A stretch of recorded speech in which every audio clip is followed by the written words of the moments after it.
we have another session happening here at How to Web. Together with me, we have David from the European VC. David, thank you so much for joining us. It's my pleasure, man. This is the first time we've actually met, so it's going to be interesting getting to know you. Yeah, it's going to be a real chat, right? A real chat, yeah, an actual chat. So, David, you were just telling me before we started taping that you come from Portugal and that your partner is from Sweden. From Denmark. Denmark. Yeah. That's even worse. Yeah. Andreas, that's for you. No, it is. We met back in 2018 in Madrid. We were doing an executive course on venture capital at IE Business School. Yep. An amazing program for anyone that wants to learn about venture from an investor perspective. We stayed in touch for 2 years. We shared stuff. You know, I was helping raise a fund. He was working in a fund, sharing materials. You know, hey, help me with this. Hey, help me with that. Fast forward to today, we're working together. We built a company fully remotely. We actually built a company and met a year and a half after building that company. That's so kind of a cool COVID story, right? Yeah. And one of the many, because if COVID did anything good, was prove to people that you can successfully work remotely and actually build cool stuff fully remote, right? Because up until that point, there were a few companies that were doing like remote work that were never meeting, or you know, the digital nomad first mentality, but nothing really popular popped off of that. But with COVID, man, I've seen fintechs being built fully remote, people out of India, Latin America, Canada, all together, and it was working beautifully, right? Yeah. Where I honestly felt the difference. So I've always kind of lived that lifestyle, you know, working in startup land. You know, we are kind of pioneers. We are, you know, it's never really an issue. Where I felt the difference post COVID is finding talent. And typically, when you talk about maybe less experienced talent, there's starting to be different biases. So like being a fully remote team is not necessarily anymore a bad thing. Right. We're starting to see, and over the last year, we're starting to see people who are actually proactively looking for that. In the beginning of our journey, we didn't really see that. And so I'm really excited about that, because I believe that our setup, our fully remote setup, and I hope we'll be able to talk a little bit about what we're doing, but for me, the fact that we are fully remote, the fact that I have my ears on the ground in every single region I can across Europe is not only a good thing, it is actually my competitive advantage. So I'm really excited about that. So I want to hear all about what you're doing, but you've raised a flag for me, which is finding talent. Yeah. Everybody and their mother is talking about how hard it is to find talent, myself included. For me, the worst thing you can possibly recruit for in this day and age is good product people.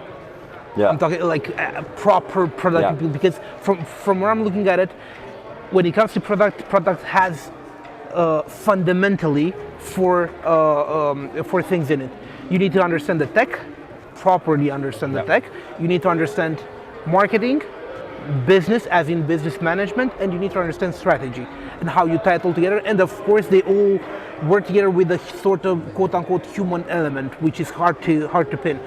But when you're trying to source product people from the market, you get people who have the proper title, but if you look at their background, they actually have a background in either business analysis or even development, or you know, they're designers who ended up going, you know, doing UI UX and jumped from that into product.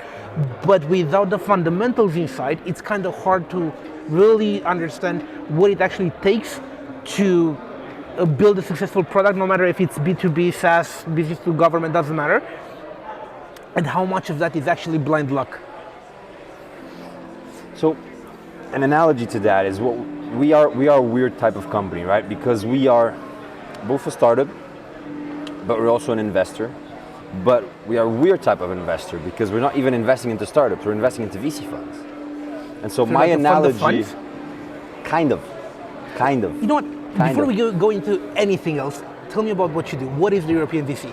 Yeah, the European VC stems out of, you know, my and Andreas is my partner career in venture. So I think it almost goes without saying these days that we all believe in this fundamental kind of concept of the power of the startup, the power of entrepreneurship, the power of innovation, right? So I won't talk about that. I'll just say that 20 years ago, it wasn't like that in Europe. And we tend to forget that. But what we believe in at the end of the day is that the real driver of change is there enough available capital and specialized capital to help grow these startups from idea to interesting business to hopefully global tech success story. And so we were kind of for a year exploring, okay, how can we contribute to that? And I'll be honest with you, we had really stupid ideas, but we tested them and they were really stupid. Where we ended up lying after almost 2 years of being in this process is we are basically empowering GPs through value add syndicates. Let me unpack that. So when we're working with a GP, that means a fund manager, a VC fund manager, right? We are looking at the ones that we believe are the best in Europe. They're good, smart capital, specialized capital. So exactly what I said.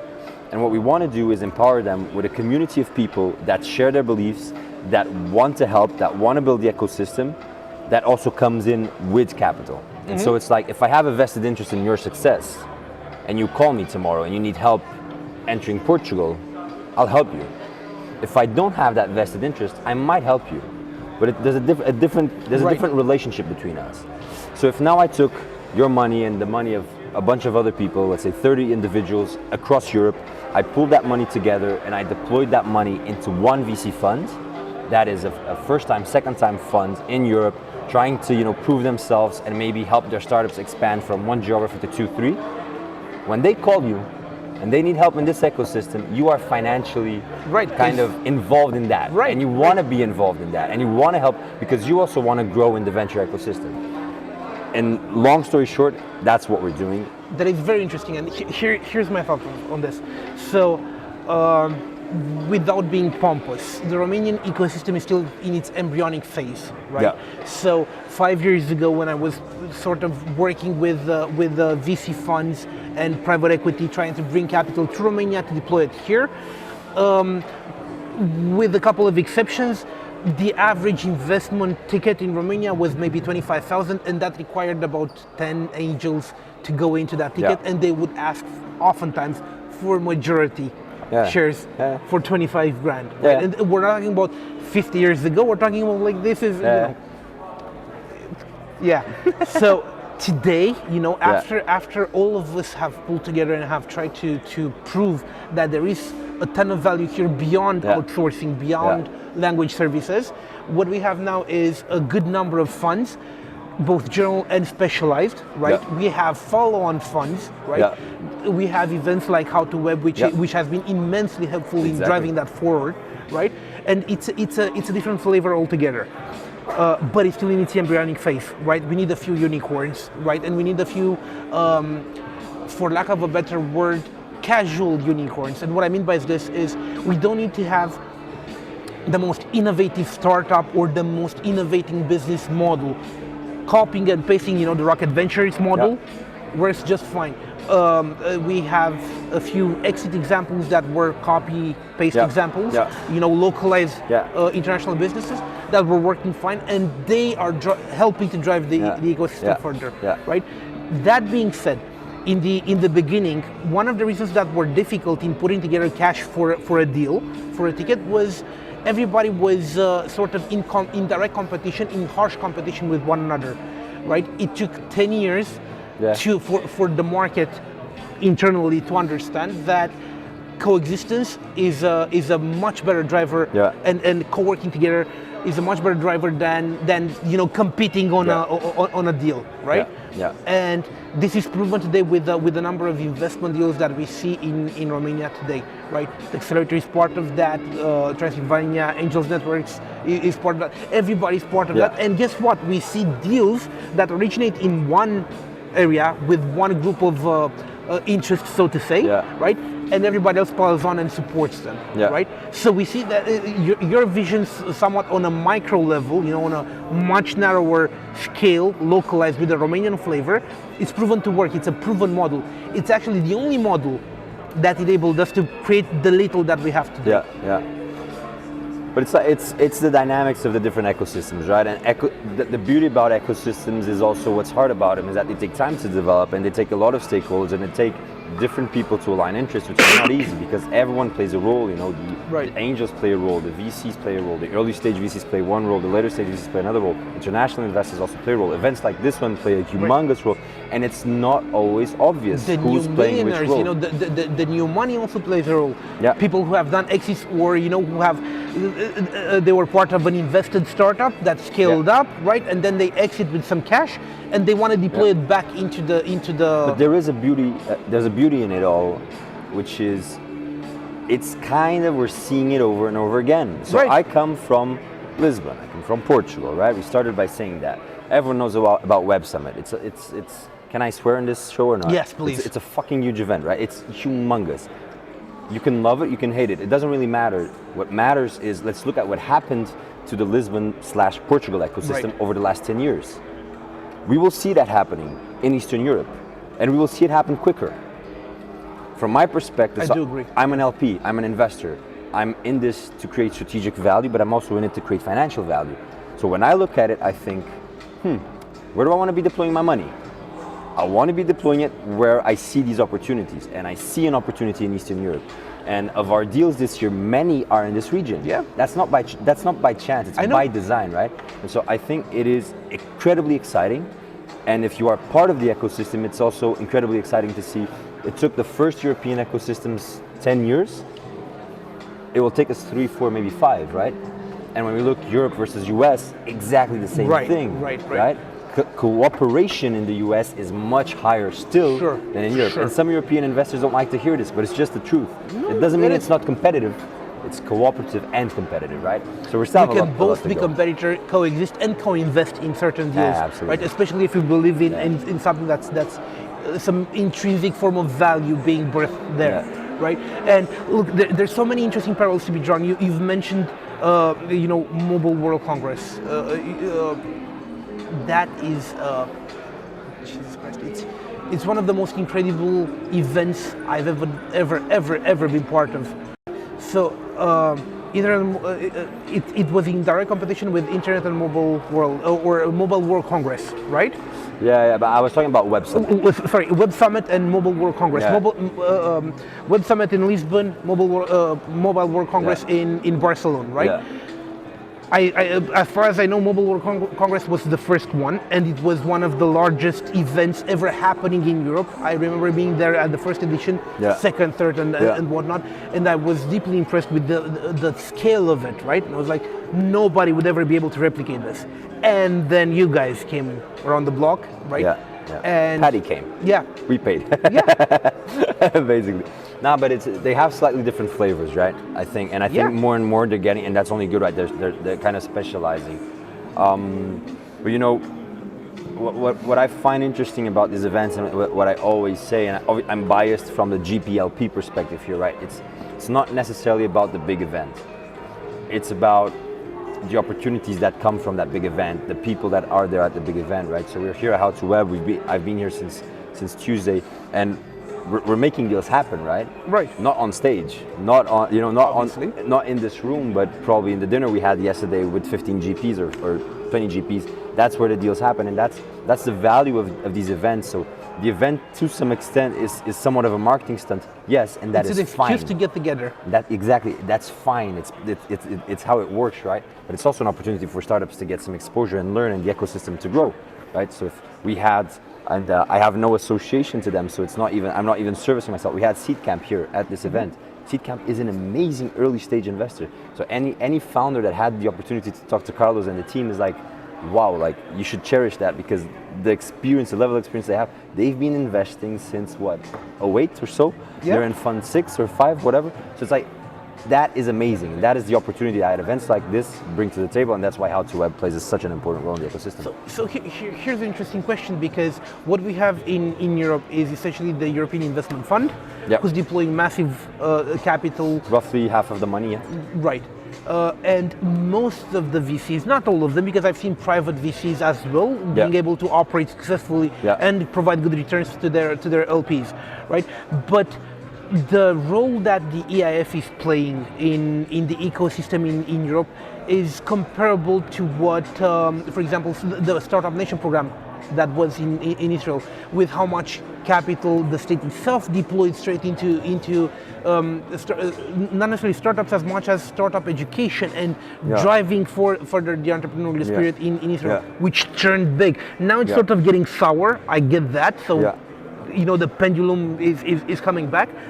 but the progress they've made, what they've Yeah. learned, and how they fundamentally transformed their society is quite notable. And I think that the EIF and its mission and the way in which it deploys capital today will have a similar effect.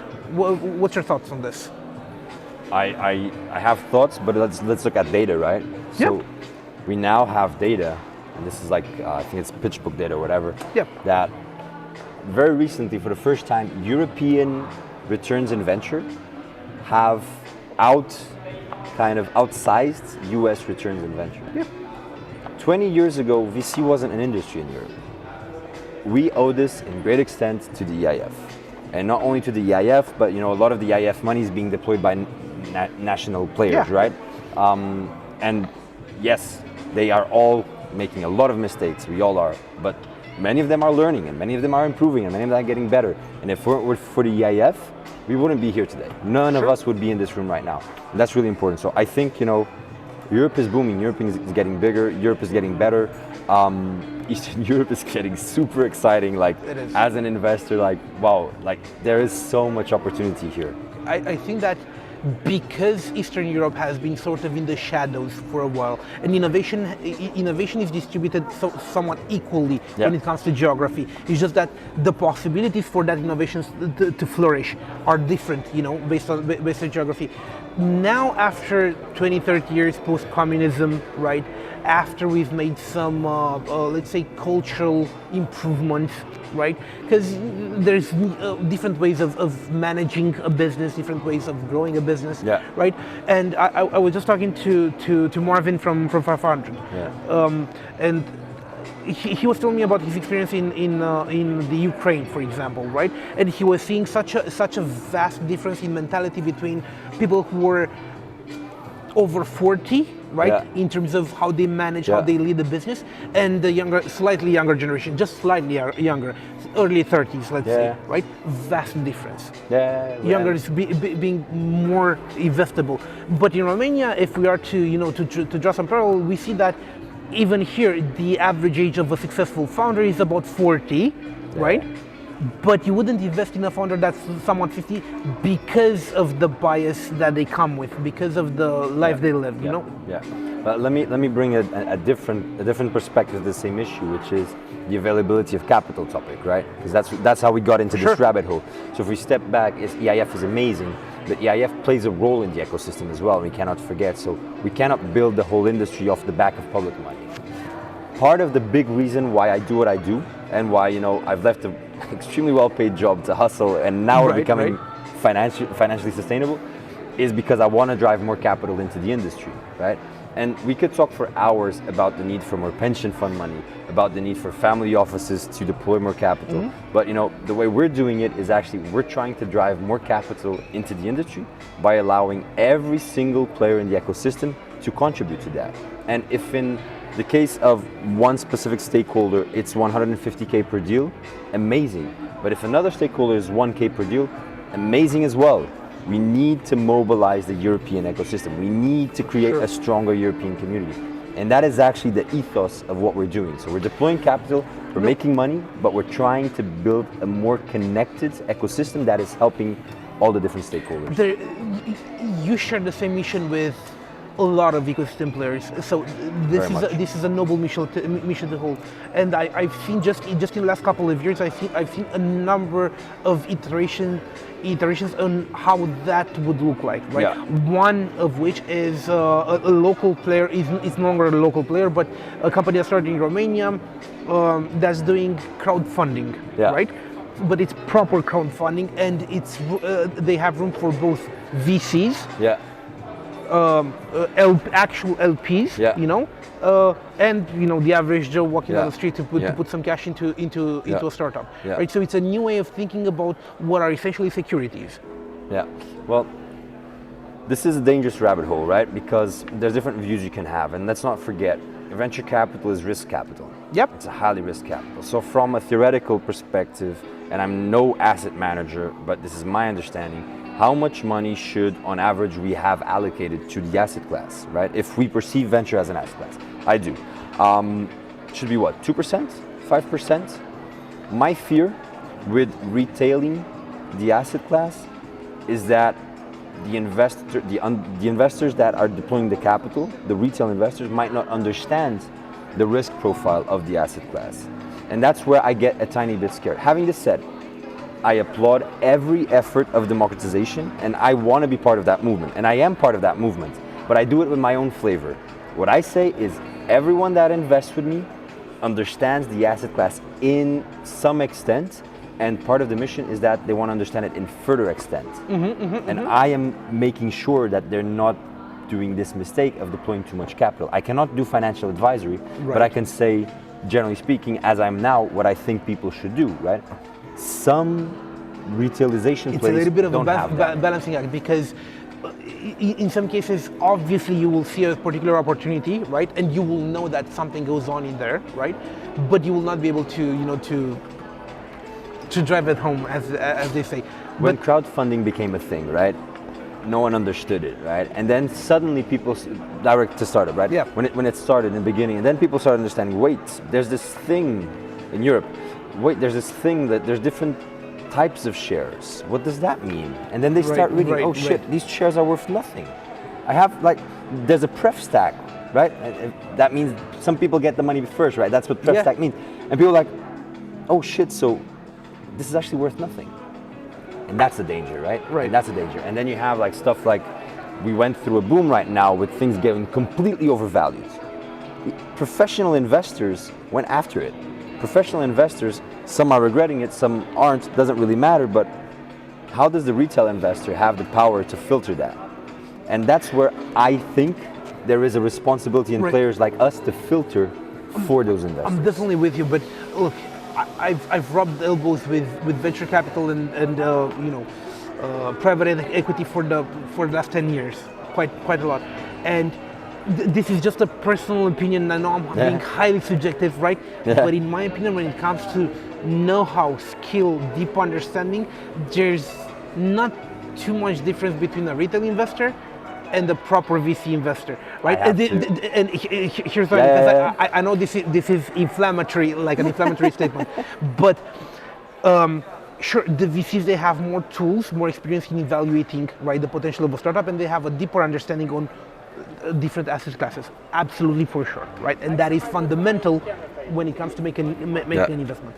Now, that being said, in real life, when people are raising capital, or they're looking to deploy capital, and they're searching for deals, and they have the deal flow, right? What often happens is you get these deals that are, ex-UI path guy puts together a startup, everybody jumps in because everybody, they want to ride the magic pony, right? And it's a bit of a bloodbath, and they're fighting with each other, and there's a time limit on the deal. You have to make a decision in 24 hours, or it doesn't happen, right? So a lot of the decision making, once you've qualified the deal, most of the decision making comes from the gut, right? Have you read the Malcolm Gladwell's Blink? So you know what I mean, right? Yeah. So sure, a VC's gut is more educated than a retail investor's gut, but it's still fucking gut. That's the point I'm making. I agree and disagree at the same time, right? I think, data shows that repeat founders get more money at higher valuations. Where I don't have data points is, do they generate more returns? Yes or no? I don't know. I honestly do not know, especially in Europe. In the US, there's some data. In Europe, we have no fucking clue. We'll see. We'll find out soon, or sooner than later. Getting there.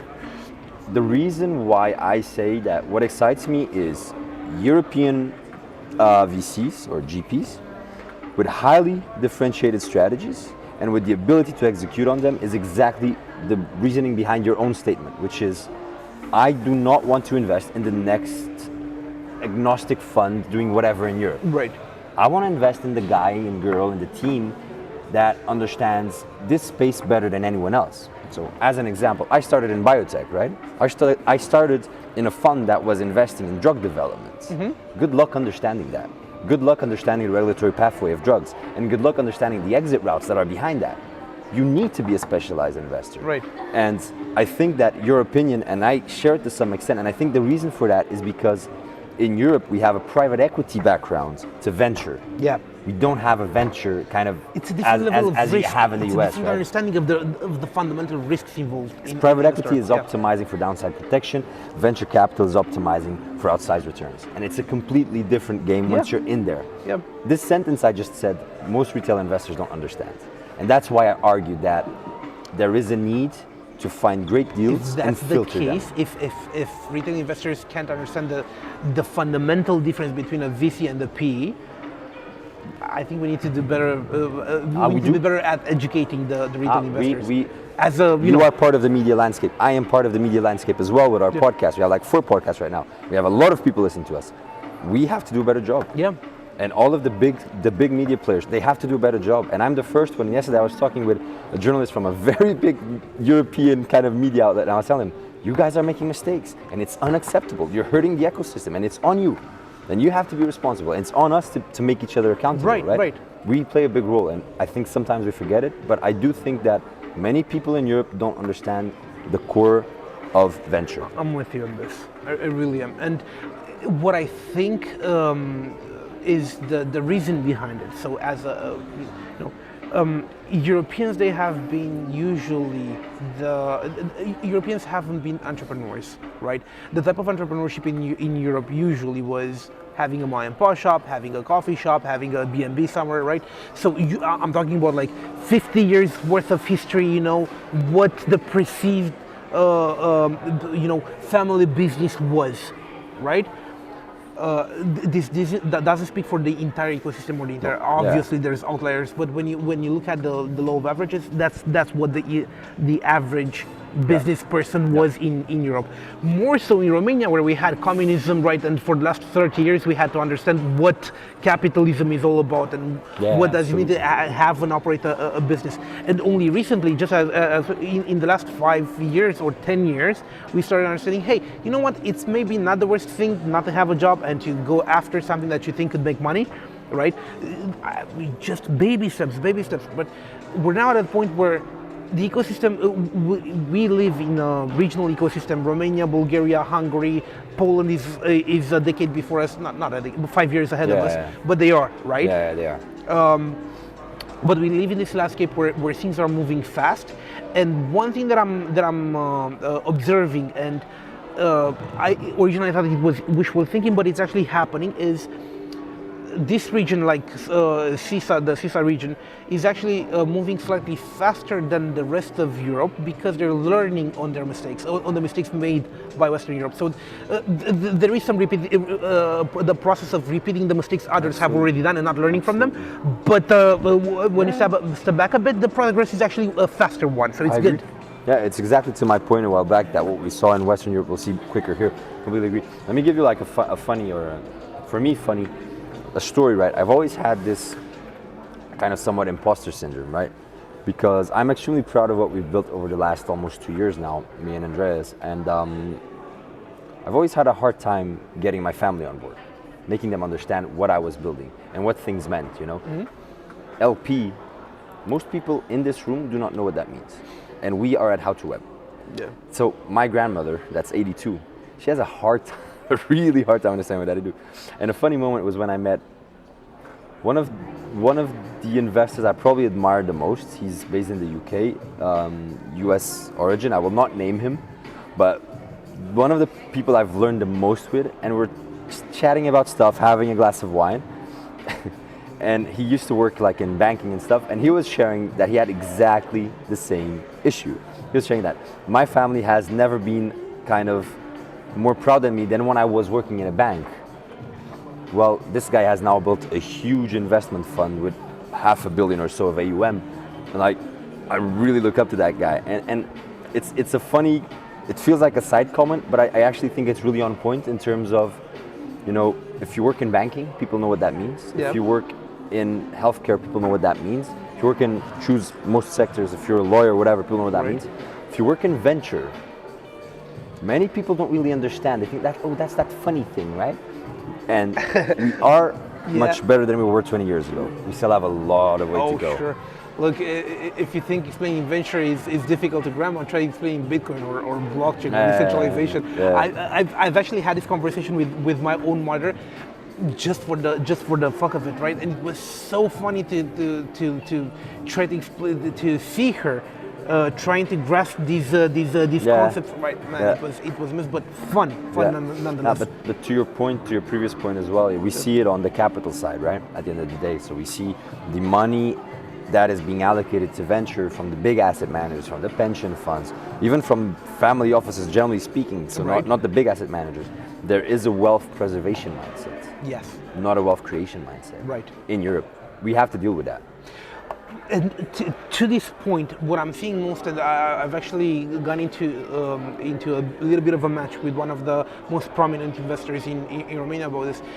Pension funds usually in Europe, they don't nearly compare to the allocation that pension funds in the US do for venture capital, right? So the allocation is infinitely smaller than it is in the US when it comes from traditional old money, so to say, right? Because and this is where it's sort of weird for me to grasp and wrap my head around, because look, at the end of the day, sure, it's wealth preservation. You're trying to make sure that not the currency, but the assets that you hold don't get devalued. I get that, right? Well, but at the same time, why be so risk adverse, right? Because you have different classes of risk. You are right, but I think there's another topic to put into the equation, which I think is the big problem we have in Europe, or for now.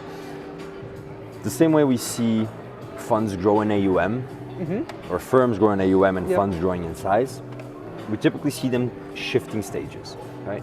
Because there is an inflection point at which, is it worth my time to deal with such a small investment, right?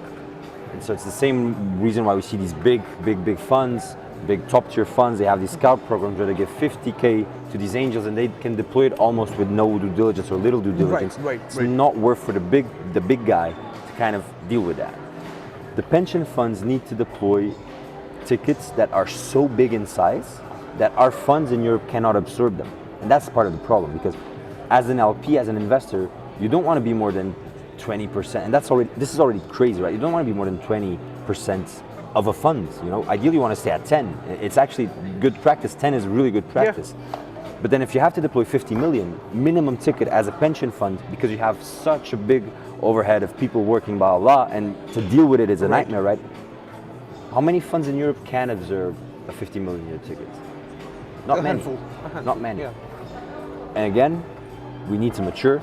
And once we mature, we'll start seeing that money coming in. It's a learning process, right? People need to be on their third, fourth funds, right? Because we're already seeing a progression. If somebody started a fund that was maybe 30 million or 50 million 5 years ago, we're seeing that today they're raising at 70 million or 100 million fund, right? And the third fund will be 150 to 200 million. So the ranges are increasing. Yeah, there's different strategies, right? There's funds that I love. Part of the reason why I love them is because they do 10 million euro funds, second fund, 10 million euro fund, third fund, 10 million euro fund. Oh, I know what you mean. And the rationale is, you're talking about. I know how to do this well, and I'm going to do this until it works. Repeatedly. Yeah. And then another approach is I'm going to do the best I can today to prove the cores of my model and then increase. And we're actually investing right now into these two models. So I believe in both. Right.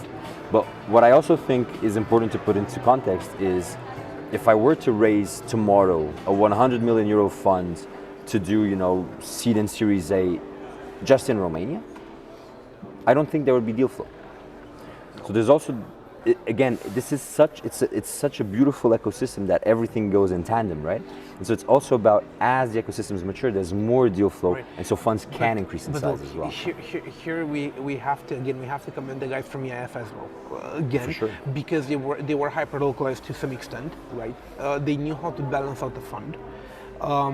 Based on geography, but it also came with limitations. So the EIF investment, to the best of my knowledge, was figure out how to grow your local ecosystem, right?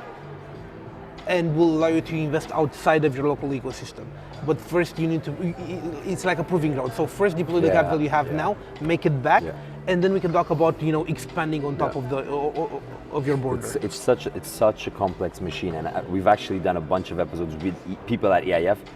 to be honest, just for me to understand the machine better. And Yeah. it's such a complex machine. But the way I would like to kind of summarize it super briefly, because I don't want to get into details because I don't really know, but like what I like about what the IF is doing is that they are making sure, or they're doing their best to drive capital into much needed areas. And so they're looking at the gaps, they're looking where the money is missing, and they're trying to push the money in there. And that works perfectly for the early stage. EIF cannot really keep on going then when things start going later stage, but Right. that's the role they play. They fill the gaps, they help fill the gaps, they help, you know, the VCs develop in places where it's needed, and then the private market comes in, because then you prove that you can generate returns, because EIF has been generating returns. Of course it has. Some of the EIF-backed funds are top quartile, some are top decile. Let's not forget that. So it's not only about ecosystem development, because an LP typically hears ecosystem development and thinks losing money or not winning money. You can do both. I know what you mean. Let's talk about the LPs for a bit. What sort of LPs do you guys target? So we are an LP ourselves, right? So we target investors that become shareholders in the LP structure. So we work with anyone in the ecosystem. So 50% of our investors are founders and operators. Roughly a third, 30% are what I would call like VC staff or VC, and that includes like anyone from an analyst role to a GP role. And then roughly 20% are what I like to call ecosystem champions, so people that work in accelerators, incubators, whatever. Then we have a small chunk that is like staff at other LPs. So for example, if you work in a big fund of funds and you have a portfolio, and then there's a deal that comes up that is super interesting, but you can't do it because it fights with your portfolio, you can't do it as an individual. Right. And what we do is we collect the money from these individuals into an SPV, a special purpose vehicle, a company, and that money is then deployed into a venture fund. I just figured something out. Holy shit, that's absolutely genius. I just figured out what you're doing essentially with this SPV and with this structure is you're able to not circumvent, because it's somewhat of a bad word. Yeah. But you're able to navigate the problem, the immensely huge problem of conflict of interest when it comes to being an LP in a fund, or to some extent, active in a fund. Yeah. That's a huge headache for anybody who's ever worked in VC or private equity. Yeah, to some extent, yeah. There's still challenges, still things that we cannot solve for, to some extent. But why I'm so bullish about it is because we are allowing people to become LPs. This is unseen, right? Yeah. How many people out there are LPs? Very few. And the reason why I have and we spoke about it, such a strong view on the retailization is because I don't think everyone should be an LP. I think you need to understand what is the value of being an LP if you want to even think about being an LP. So many of the people that are LPs with us, why are they doing it? One, they want to build a stronger career in VC. So they're a career investor. So they want to be exposed to the best GPs across Europe, and they want to see how they work, how they operate. They want to learn from that. They want to build those networks. Another reason we have some angels that are really strong. Let's say a Romanian angel, super strong here, has great deal flow, but he wants to be more pan-European because he believes that there is a huge European opportunity. You cannot, as an individual, as an angel, cover this amount of countries. You can invest in 5, 10, whatever, early stage funds across Europe, and then co-invest with them. It's another great reason people invest. So there's a bunch of different motivations, but these are the biggest ones. You're trying to close the loop somehow, right? Yeah. And keep the cash flow within the circle. Yeah. That's really cool. That's a really cool view. What inspired you to look at things this way? What? Sorry, what? What inspired you to look at things this way? As I told you, we started just with doing podcasts and having fun, and it wasn't really a business, and we thought we wanted to play some kind of role in driving more capital into the ecosystem. We played with a lot of stuff. What inspired us was a mix of pure luck or serendipity, whatever you want to call it, and that we were looking for it for a long time. What happened to us one day, we get a phone call from a mentor of mine, GP guy, and he says, David, I just got an allocation into this fund, and I will not name the fund, but it's one of the biggest funds in the world. It's got this allocation into the fund, and we cannot do it because it doesn't fit our mandate, so we're not allowed with our LPs. But I'd actually like to invest, and I just don't know how, because I can't do that all myself. And I told him, well, why don't we set up an SPV? It's quite easy. And he was like, can you do it? And I was like, yeah. And he was like, can you do it by tomorrow? Because we need to deploy the money by tomorrow. This was a Thursday, and this was like 11 a.m. And I was like, I can set up the SPV by the end of the day. And he was like, you're shitting me. I'm not. I can. If you help me raise the money, we can make it happen. Long story short, end of the day, the SPV was set up. 24 hours later, we had raised 3.2 million. And it's not an example of what we can do today. It's far from it, because this was one of the biggest brands in the world. So it's super easy to raise. But it did inspire us, right? It did say, wow, the power of this. And the beauty of it was when I started looking into the people that deployed this capital, and I started asking them, why? Why did you do this? And it's basically what I just told you. The motivations were these core motivations. And I strongly believe that these core motivations don't only apply to big brands. They also apply to smaller brands that are building the ecosystem in Europe. And we have proven it to some extent, because we'll end the year with like 6 deals or so in emerging VCs across Europe and underdeveloped ecosystems in some cases. So we'll see what the future holds. But so how much capital have you deployed so far? Deployed, can't really disclose. What I can tell is so if you look at... Give me a range, I'm trying to picture the size. I'm not looking for the proper So the number. smallest SPV we raised was 100 and something K. Yeah. That's the smallest one. The biggest one we've raised was roughly 3 million, right? We'll end the year with roughly 5-6 SPVs. So that could give you a guesstimation. I don't know, it's too early for us to tell you what's the average size, because my data set is too small. Right. Maybe in January I can tell you. I think we'll be around 250. So I think, honestly, we'll end the year. We have this complete outlier that we should exclude it completely from my data set, because if I exclude that, I think by end of year we'll be around 5 million deployed, maybe 4.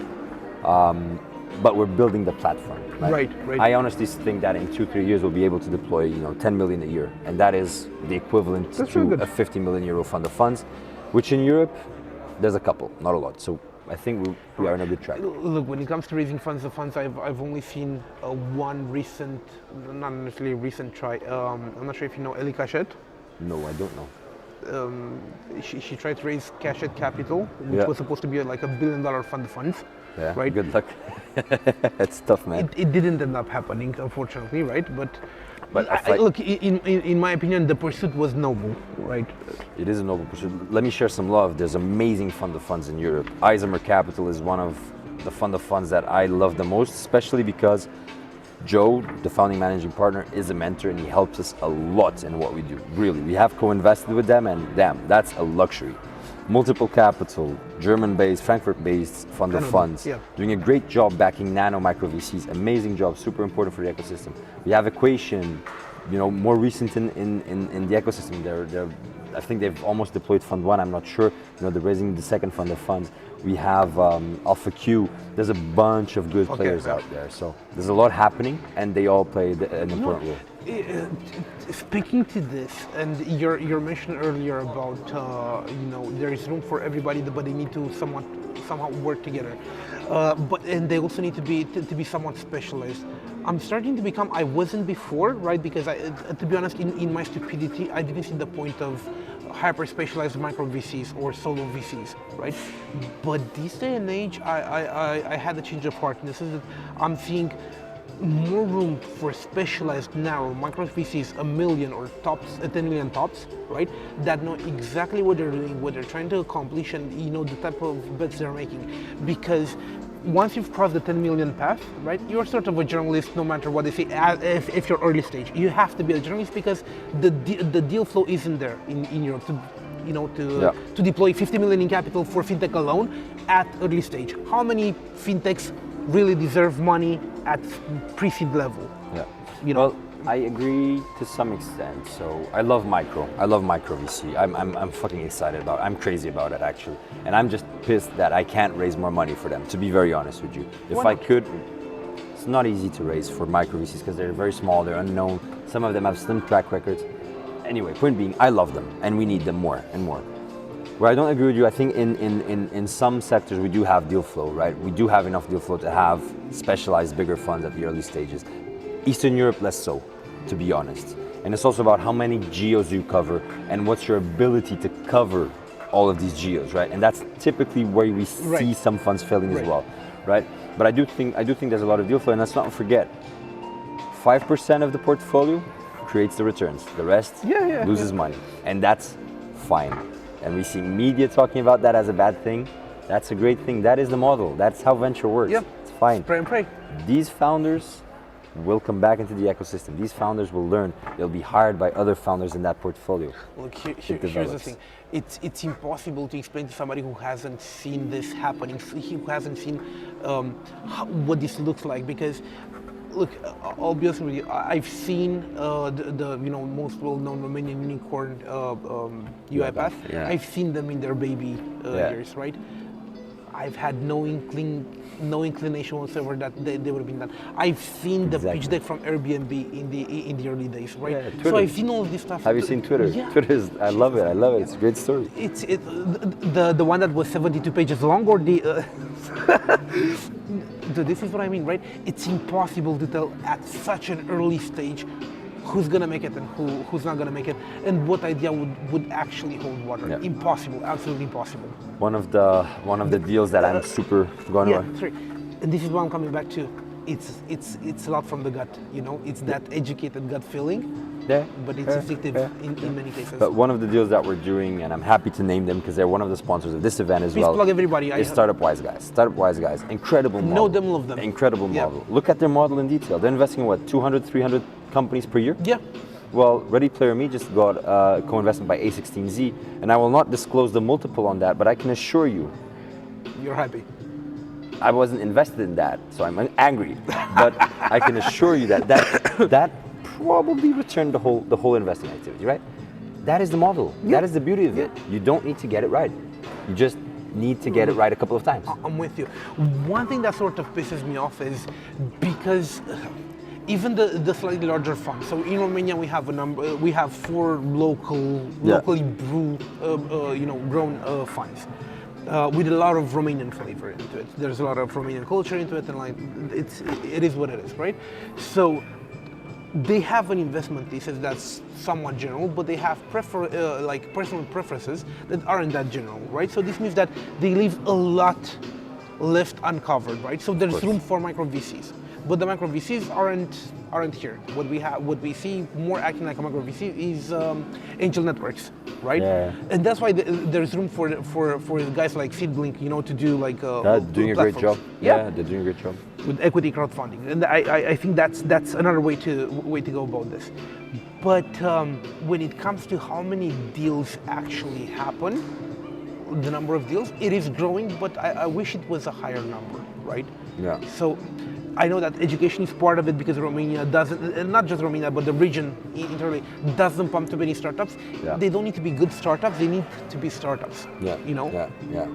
That's how I'm looking at it. We need some proper numbers here.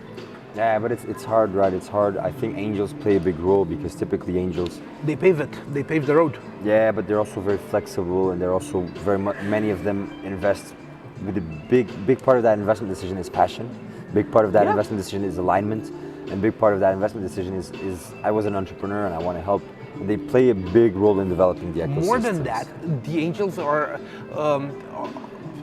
I couldn't see the ecosystem without them because leaving the cash allocation aside, so leaving the whatever ticket they write, leaving that aside, the most valuable thing an angel does for you as an investor is spend his time with you. Opening the doors that need to be opened, asking you the right questions, giving you the right frame, potentially the right frame of mind, That's immensely important for somebody that early age. Yeah. Pre-seed, but I think, I think it's about giving time to the things. I think deal count has been coming up. I don't know the numbers for this region at all. I know macro, I've been talking with people here, it's just a matter of letting the ecosystem develop, and it will get there. And I'm a believer, right? I'm betting in some funds that are investing in this region, so I'm a complete believer. That's cool, man. So, I wanted to ask you what's next for you, but what I'm actually more interested in is how do you see growing this fund of funds, or quote-unquote fund of funds, in the current ecosystem, in the current landscape? What's happening with Russia, with Ukraine, and not just this, but I'm also accounting for the economical downturn, Fed hiking up the rates, all of this stuff, water shortages, chip shortages. Yeah. This sort of just, so leaving the war aside, but Taiwan chip shortages and motor shortages have sort of been like the main theme of today's talks. There's two ways to answer that question. The one I will not take, but I will mention, is the solution to everything that is driving the macroeconomic situation right now is to some extent technology and innovation. And so we as investors, we cannot stop investing. Yep. We cannot stop investing. We need to keep on funding the startups that will solve the big problems. We don't need to fund the stupid monkey NFTs, and I'm not a fan. I'm not a fan. I am. It's fun, blah, blah. It's not solving a real problem. I want to fund, and hopefully my syndicates will solve problems that are related to climate, that are related to health, the big problems in the world. I want to help people have a better life. So that's one way to answer, and I'll stop that rant. I'll finish it there.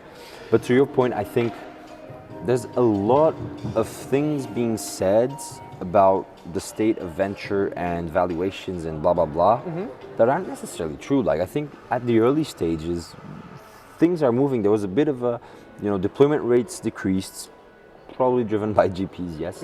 Not only, there was also decrease in deal flow, but deployment rate decreased. But it's not about timing the market. So who knows when will it fall? How much will it fall? When will it stop falling? Will it increase, right?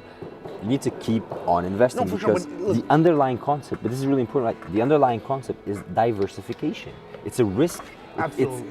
It's a risky asset. It's risky as fuck. And so you need to diversify in stage, in geo, in sector, and in vintage, meaning year of investment. And there's nothing you can do about it. What are you going to do? Stop investing? You can't do that, right? Later stages is different.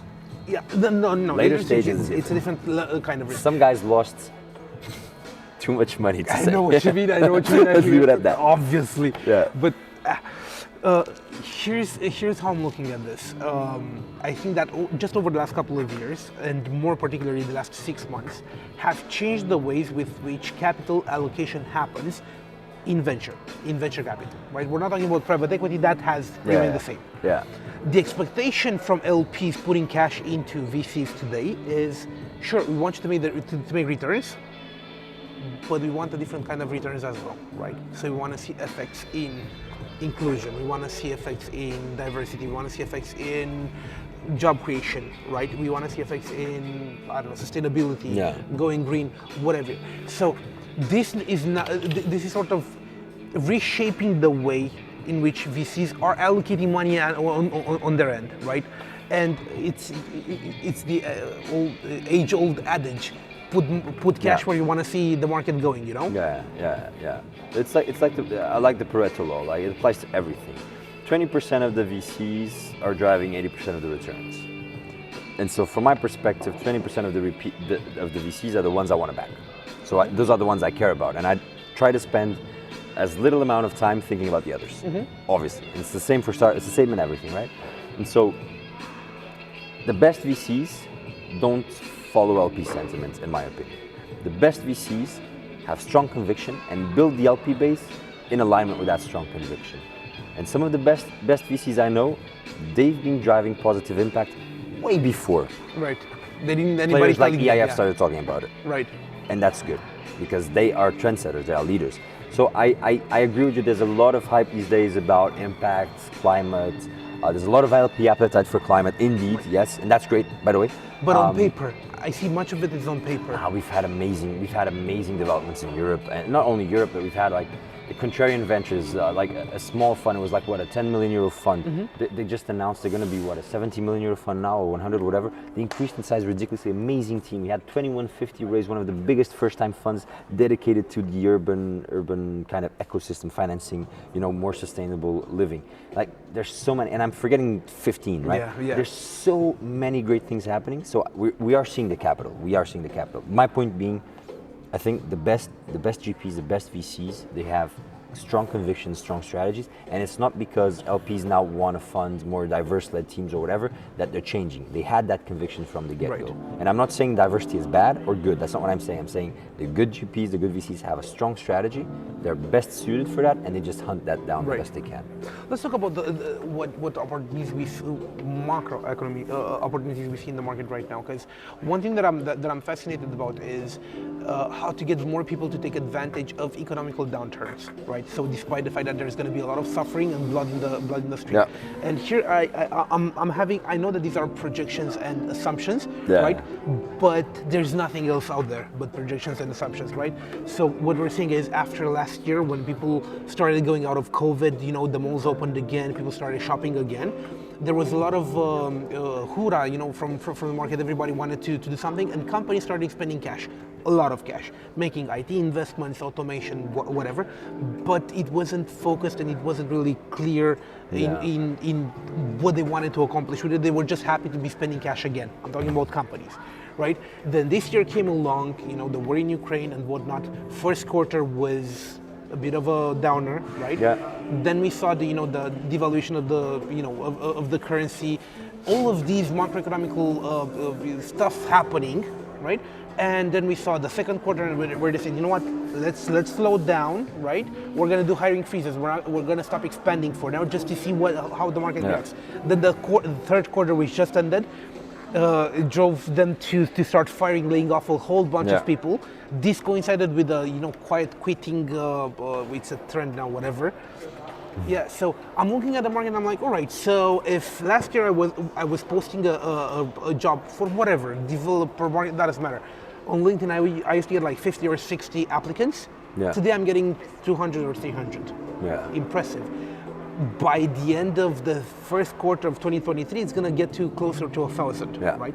So I'm seeing vast numbers of people being either let go, fired, downsized, however you want to call it, or simply quitting, right? Flooding the market. What they're leaving behind is unmanned processes in companies, regardless of the department, right? Which creates a vacuum. And the pain. And the apex of pain, in my opinion, is going to be the second quarter of 23. Right? So that's when these companies, regardless of their industry, they're going to be really forced to either start hiring more people, and that's when they're going to get flooded with hundreds and thousands of resumes per position, which is going to be impossible for any recruiter to clean out and make proper decisions. They're going to have to invest heavily in automating processes that have been left unmanned due to layoffs and whatnot. So I'm seeing these 2 or 3 verticals that show a lot of promise. Number one is Quiver is going to build templatized automation. So this means that if I want to automate an HR department, I'm going to not automate the entire flux, the entire process, but just hiring. These documents get created, I'm going to automate that piece. Just templates, tiny templates for just about everything you can possibly imagine. So I'm seeing that as an option. Another option I'm seeing is maybe microfinance, giving people access to their cash before the paycheck comes in.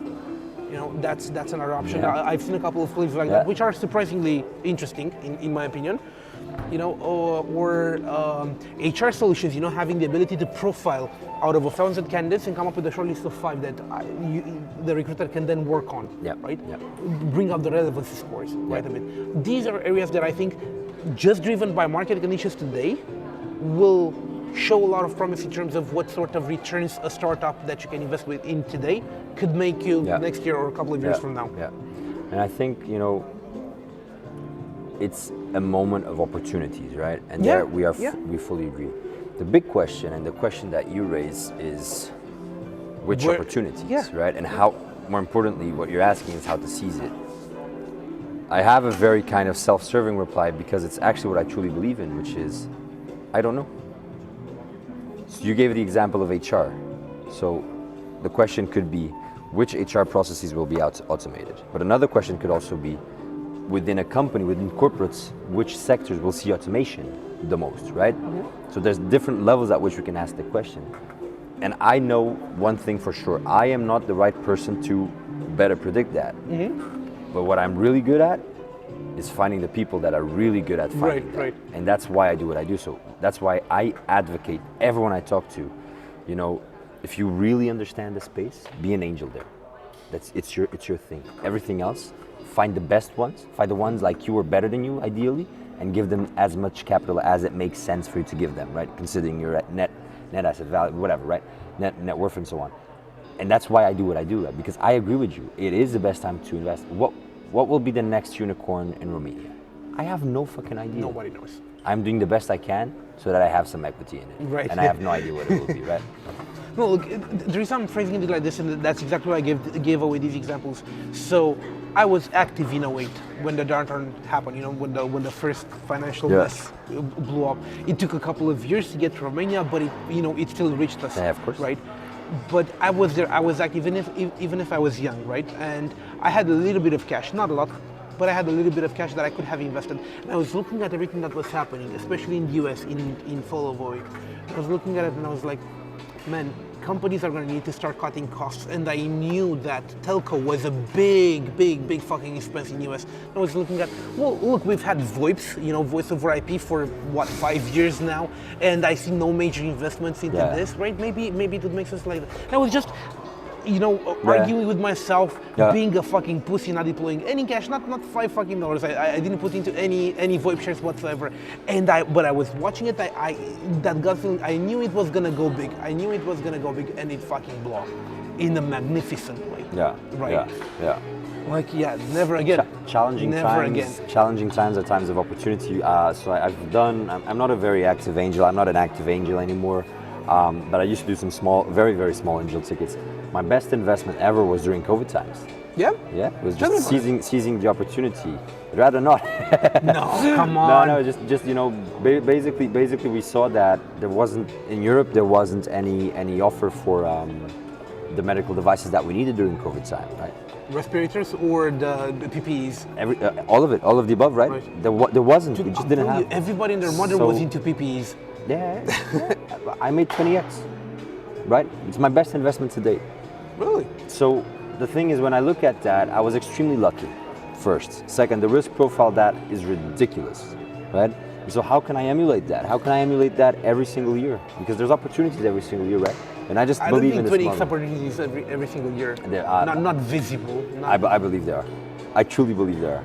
I really believe that. The way the world is moving. If you can show me, not stuff that you've invested in or stuff that you knew about, right? But even after the fact, even if it's hindsight, right? Yeah. Stuff that would have been investable and made 20x, I want to see that shit. There's a lot out there. I'll show you our underlying portfolio one day, and you'll see the amount of unicorns that are there, and then how many years that represents in terms of investing, and one thing I found, in my opinion, one thing I found is whenever it comes down to real unicorns, to observing real unicorns in their early days, the more far-fetched the idea is and unlikely. Yeah, that's it. Yeah.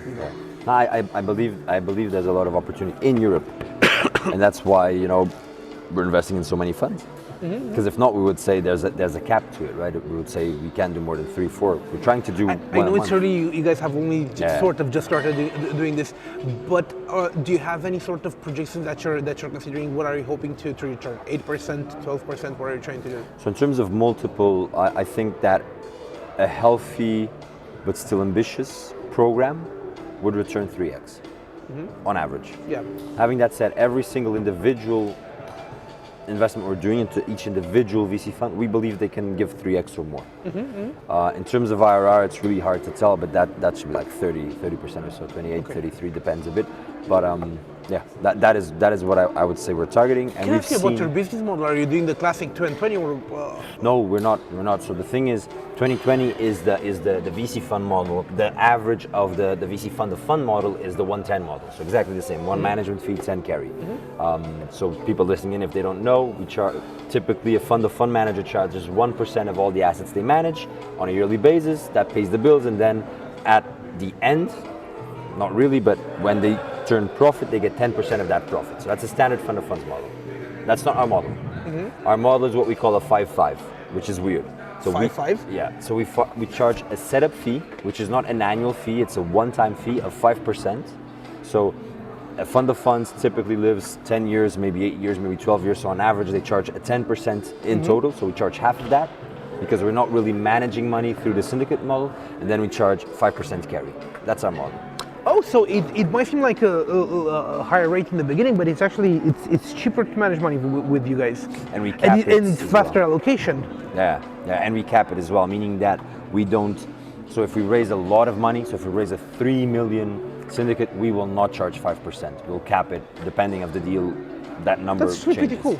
So you might get a deal with us that's 3%, 2%, Right. even less, but yeah. But can you scale that up? Because right now I'm guessing it makes sense because it's just the two of you guys. But once you, if you want to establish a team and be more proactive about this stuff, will it still we work? are 4 full time now. Okay. We're going to be 5 hopefully by next week. We don't want to scale this to become a startup like unicorn, right? That's not what we're going for. So I think if we are wildly successful in our dreams, we'll be like 10, 12 people, right? That's what we're building. We're building an investment firm at the end of the day. So that's the type of business we're hoping to build. Right. So scalability, there's a lot to be said because you don't necessarily want to scale it to that extent. Do you want to dabble at one point once you've been successful with this? Do you want to dabble into private equity as well? Because I'm only asking this because you have a mind that seems to be set out for such place. Depends on what you call private equity. The way I like to put it is, we are solving for the European GP, the European VC fund manager. You will see us, if we are successful, developing more and more solutions for the GP. And so let's look at it from the other side. What are the problems that GPs in Europe are having? There's a lot to be said about GP liquidity these days. Meaning, whenever a GP, and I'm explaining because I don't know how specialized the audience is, whenever you raise a fund... I'm the only one watching this and my mother, so it's fine. So to your mom. Yeah. Whenever you raise a fund, the fund managers put a percentage of that fund size into that fund. And so when it's a 10 million euro fund, it's a smaller amount of money. When it's a 100 million euro fund, it's a lot of money. And when it's like North Zone, a 1 billion euro fund, it's a shitload of money, right? And so when you see GPs going from fund 1, fund 2, fund 3, and this is typically 2 years, so year 0, fund 1, year 2, fund 2, year 4, fund 3, and liquidity from fund 1, that means hard cash, hasn't kicked in yet, but you're still putting more of your own money. Right. And because you manage a lot of money, it doesn't mean you have a lot of money. And so we see a lot of GPs struggling with liquidity to commit to fund 3 and fund 4, and having to sell stakes that they own, to call GP stakes or carry stakes, whatever it is, doesn't really matter, of the first fund or second fund. Right. This is a problem in Europe. There's not enough players. Something we're looking at, interested in, it's called secondaries, LP secondaries and GP secondaries. There's also a huge opportunity in Europe right now, which I kick myself every night because we're not mature enough to seize, which is startup secondaries. There's not a lot of players. Oh snap, hang on. There's a humongous opportunity, and we are extremely well positioned to make it happen. So we will build solutions for the European GP, and we will always stay in venture. Right. We might go a bit more later stage, and we might go to different financing tools, but we will continue solving for the European GP.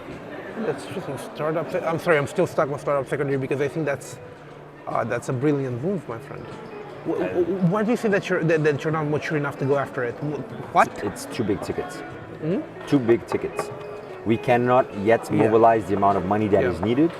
We know of many people playing in that game. I love that game. I believe like there's a big trend now, which is super good for the ecosystem, which is VCs and investors and angels are starting to understand that founder secondaries are not a bad thing. It's not a bad thing that the founder can buy a house now and cannot be worried about paying the bills. He'll actually perform better. So that's a great trend. We're not ready for it. And that's unfortunately because that is an opportunity to be seized now. Man, oh man, that's fascinating. One thing that I'm curious about, because I get spammed a lot with all kinds of solutions for, I'm gonna help you with deal flow. Here's my automation platform where you can score your startups, and man, so many. Everybody wants to help the VCs. Everyone wants to be in the team of the GP, right? But nobody's providing any fucking value, and I'm serious. I think I'm getting spammed like every single day with a play like PitchBook, and everybody's more or less a PitchBook clone. Yeah, no. So let's step back and say, I am extremely happy to see technology and innovation coming into the venture industry, meaning startups building for VCs. I think that is super exciting. I think we're still going to see a lot of developments, and but the stuff that reaches me, they lack proper fundamental understanding of what the problems are. No, but to that point, that's absolutely true. But let's start with a good side, right? I always like to start on the bright side. Let's start with the bright side. All right. And I'm a user, right? And I'm a user, so it's not like I have a vested interest. I'm actually using the system, so it's actually true. Voban is a solution that was created for investors. Voban allows you to create syndicates like that. Super easy, super quick, really cheap. We are using Voban for our syndicates, right? And there's other players that we're also using. There's a lot of good players on the space to create the investment vehicles or even run a fund at a fraction of the cost. It used to take you so much money to create a fund. That's no longer true. This is amazing. We're making venture more accessible. That means that if you want to be a GP, you no longer have to be a rich ass fuck with a rich ass dad and mom.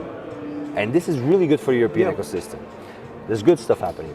On the other side, on the CRM side, we have a very strong partnership with Affinity, which is a great example of an amazing start. It's a scale-up already, right? Yeah. Building for VC, and we love them. And it's all about how can you leverage your relationships with other investors, to basically build more value on top of it. That's amazing. However, as everything, there's a negative side. I get pitched all the time, the next software that will help you get the best deals, whatever.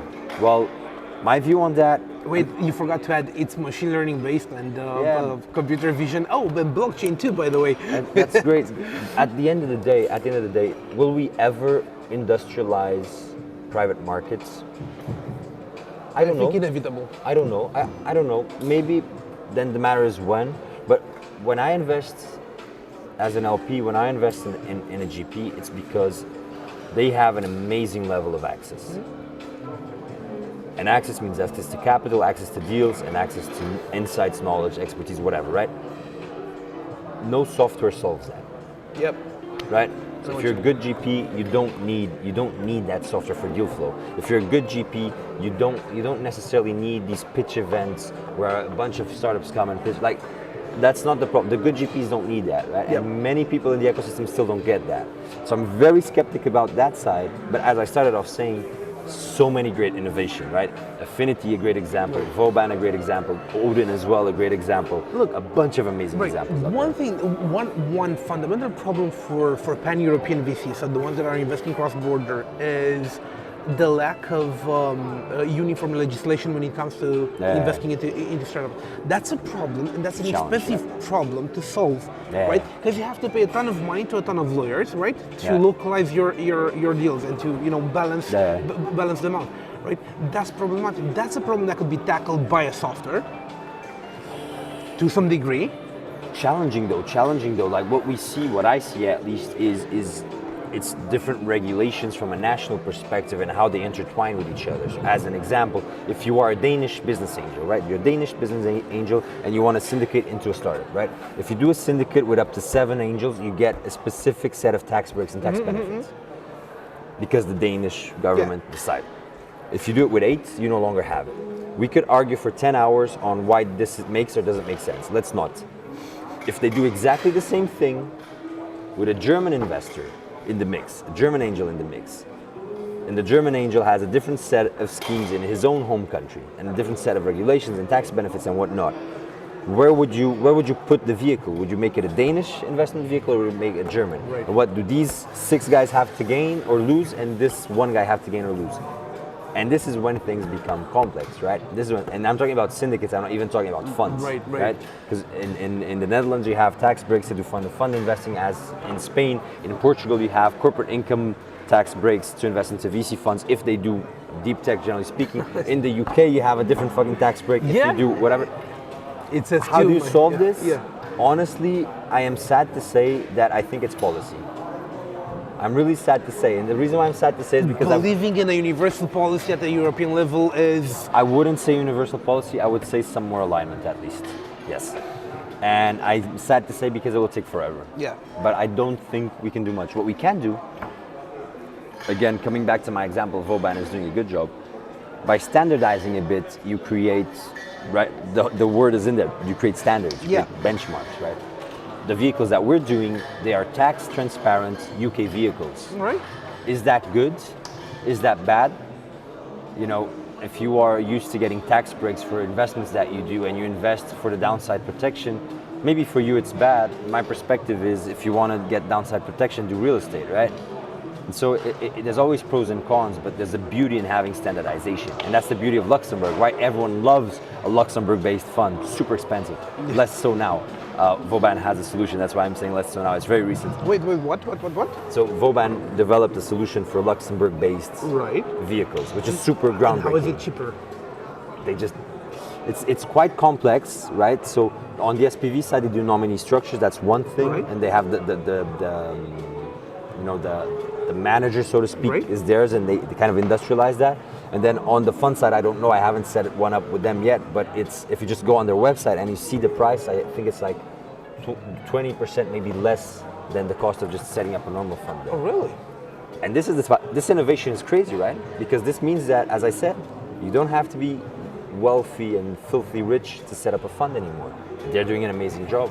And that's why they just got acquired by Carta. They're an amazing company. It's really cool, really cool. I love the developments in the venture space. But there's a lot of shit as well.